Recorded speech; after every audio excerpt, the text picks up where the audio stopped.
យប់នោះផ្លូវជាតិដាច់ស្រយាលមួយខុសក្រុងសំរងថោះពន្លឺចង្គៀងឡានរបស់សុខាកាត់ភាពងងឹតស្ងាត់ជ្រងំ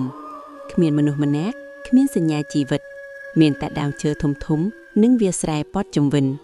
សុខាចាប់ផ្ដើមមានអារម្មណ៍ត្រជាក់ស្រេបដោយសារតែភាពស្ងៀមស្ងាត់រំពេចនោះកែភ្នែករបស់គាត់បានប្រទះឃើញស្រមោលមនុស្សស្រីម្នាក់ឈរនៅចិញ្ចើមផ្លូវនាងស្លៀកពាក់ពណ៌ស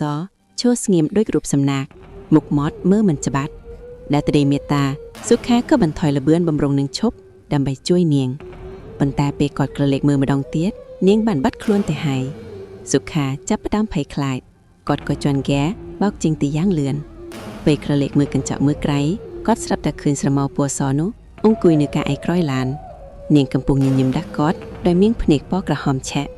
សុខាភ័យខ្លាចខ្លាំងពេករហូតដល់ហ្វ្រាំងឡានជាបន្ទាន់ហើយរត់ចេញពីឡានទាំងភ័យស្លន់ស្លោគាត់មិនដែលភ្លេចយប់នោះទេហើយគាត់ក៏មិនដែលបើកឡានម្នាក់ឯងនៅយប់នោះទៀតដែរ